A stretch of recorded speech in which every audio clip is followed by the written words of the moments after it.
Hello everyone. In this video, we're going to look into a brief comparison between Tabnine versus GitHub Copilot versus Cursor. So look into each one of these platforms. So GitHub Copilot. Okay. So GitHub Copilot here, it's actually developed by GitHub and it's powered by OpenAI's Codex model. So it's integrated primarily into VS Code's JetBrains and GitHub Web.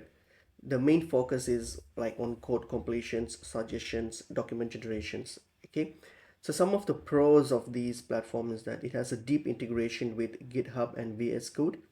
Okay, it generates full functions and code snippets with high accuracy, and it has excellent contextual awareness for the whole project or file.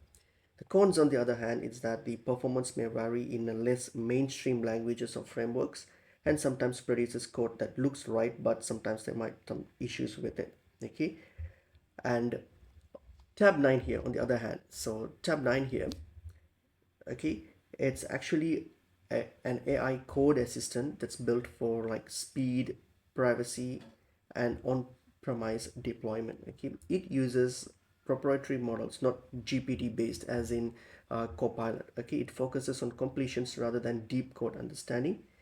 Okay, some of the pros is that it has a strong emphasis on privacy. The code never leaves your machine, and it's fast and light works. It works well on like weaker hardwares as well, and it supports a wide range of languages and IDEs.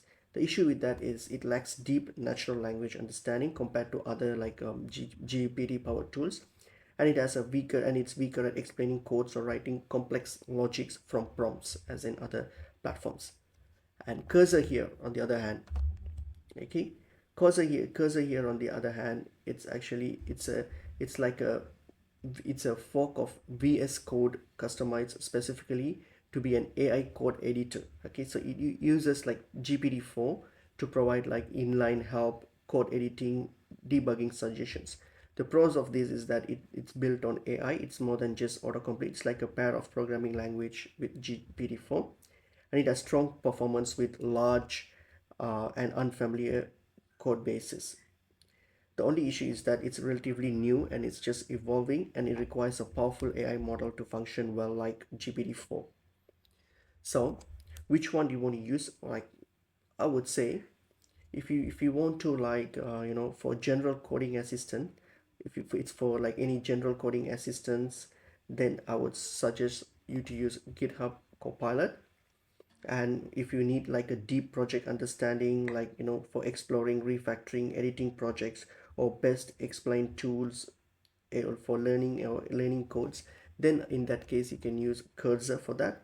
Whereas Tab9 here, if you are looking for like fully local development options and custom models, then you can go for Tab9 in that case. Okay, so I hope this information was helpful.